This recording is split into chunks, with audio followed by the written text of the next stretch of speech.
Hello, children! Today, I'm gonna walk you through my big book entitled Force.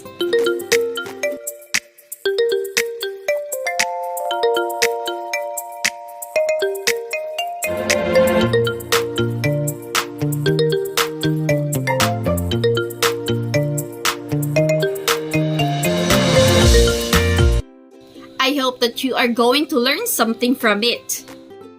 So sit back and listen carefully. By the way, my name is Criza Marie M. Belen and you can call me Teacher Criza. If you have any questions, feel free to ask me at the end of this video. Now, let us start! This is a big book about force by yours truly, Criza Marie Belen. Let's start with the meaning of force. Force is a push or pull that causes a change in speed, direction, or shape.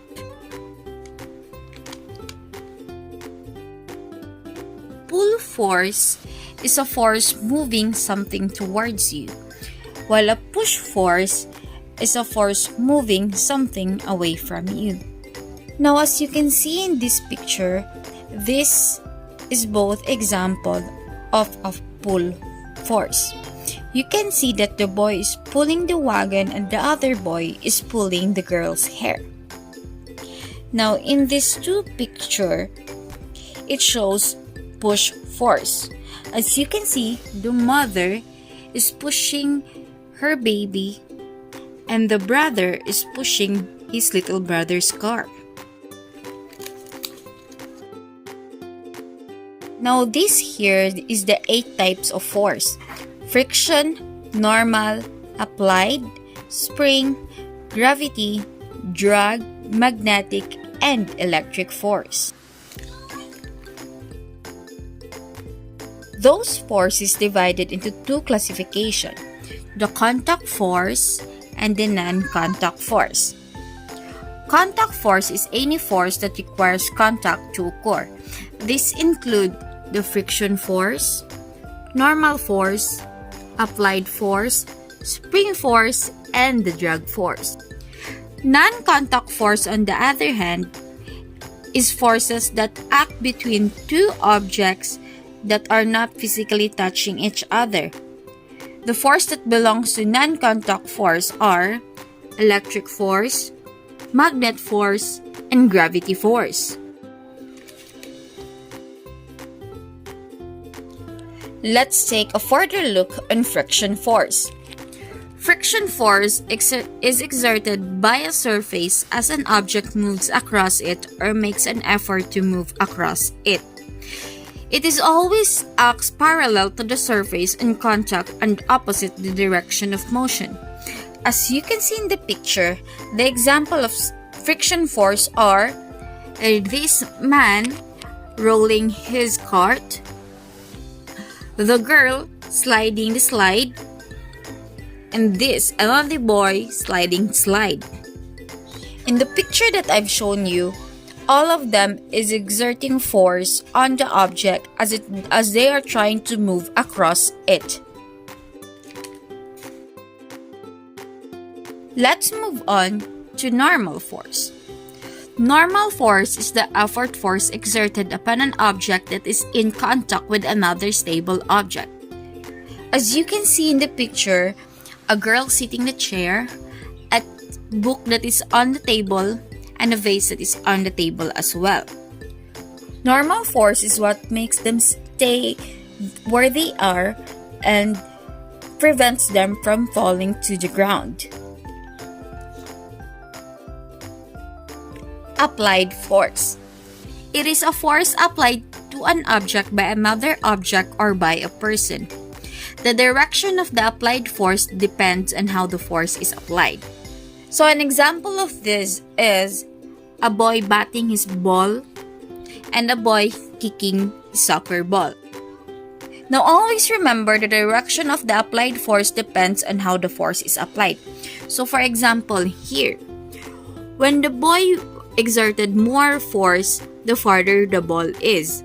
In this case, If the boy kicks the ball to the right, the direction of the ball is to the right. And if he kicks it to the left, the direction of the ball is to the left. Spring force. It is the force exerted by a compressed or stretched spring upon any object which is attached to it. My example is this toy and this right here. As you can see, there is a metal spring attached to the toy that makes it bounce up and down. As you put a force on the spring object downwards, it will spring back until it will bounce back to its original position or until it is at rest. Drag force. It is the force that opposes an aircraft's motion through the air. There must be motion between the object and the fluid. If there is no motion, there is no drag. My examples are this with the parachute and an airplane. As you can see the arrow here, this is where the airplane is going, and this is where the drag force is happening. It is opposite to the direction of the airplane that is moving. Gravity force. It is the force with which objects pull one another. It is the gravitational force that keeps us bound to Earth. This keeps us from floating to space, and this also helps us stay in our orbit. Actually, all of the planet stays on its orbit because of gravitational force.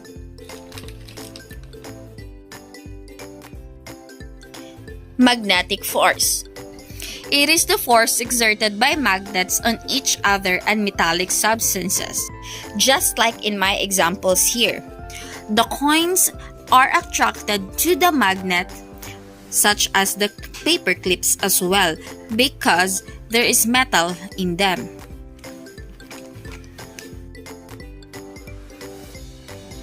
Electric force. It is a force that exists between charges. The attractive or repulsive forces between electric charges. My example here is the bulb and the electric circuit. There is a positive and negative charge in it that makes the light bulb light. Let's move on to friction. Friction is a force between two surfaces that are sliding or trying to slide across one another. My examples are the tires on the car and the boy swimming. There are 4 types of friction: sliding, static, fluid, and rolling friction. Sliding friction is the minimum force required to make a body just to slide over the surface. Just like the picture over here. The sleigh is perfectly sliding through the snow. Static friction is when a force is applied to an object to move it, but it doesn't move as the force applied is balanced by the force of static friction. Just like when you push a box across the room. Fluid friction is the friction caused by an object moving through something that engulfs it in a fluid, just like this swimmer over here. And last but not the least, rolling friction. It is a resistance that occurs when a round object rolls on a flat surface, just like this car over here.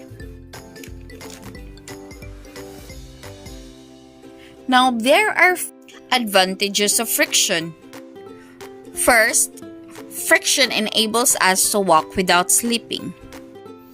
It is because while walking, we push the ground backwards and the force of friction acts in the opposite direction. Now, there is friction happening between the sole of our shoes and the ground that prevents us from slipping. Second, friction enables a car to move on without slipping. It is because of the friction between the tires of a car and the road which enables car to move forward without skidding. Third, Friction enables us to write and draw on paper. Now, this is because of the friction between the tip of the pencil or pen and the paper. Carbon particles from the pencil lid rubs off from it due to the friction, which appears as black marks on the papers. Fourth, friction enables us to pick up and hold things in our hands. We can hold almost everything in our hands because of friction between the object and our hands. Similarly, we can pick up the books laying on the desk by our hands, or our phone, our plates, our fork, our glass, almost anything that we can touch. Lastly, friction enables us to light a matchstick. It is because friction produces heat. We rub matchsticks against the rough side of a matchbox. Then friction between both of them produces heat, and this heat burns chemicals present at the head of the matchstick and it lights up.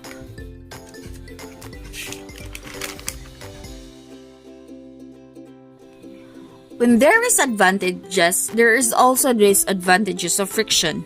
First, friction wears away the soles of our shoes. This is because when we walk on the road, tiny surfaces of shoe keep on breaking off slowly, due to which shoes get damaged and become unfit to wear. Second, tires wears out gradually.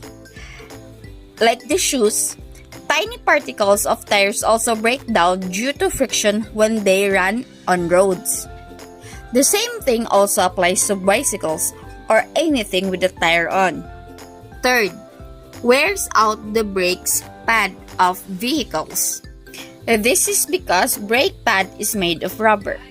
When the brakes of vehicles are applied, a lot of friction is produced. Friction wears out the brake pads gradually. Fourth, wears out steps of staircases. This is because the friction between the soles of our shoes and the friction of the staircase. That's why it wears away when we step on it. We usually see such type of staircases at railway station, offices, old buildings, or even in our homes. Lastly, friction slows down motion. Friction reduces the motion of moving parts of a machine. In fact, all non-moving things such as cars, buses, airplanes, boats, ships, and many more are slowed down by friction. Hello again. Now that covers all my big book. I am hoping that you learned something from it. Thank you for watching. See you soon. Until next time, children. Bye!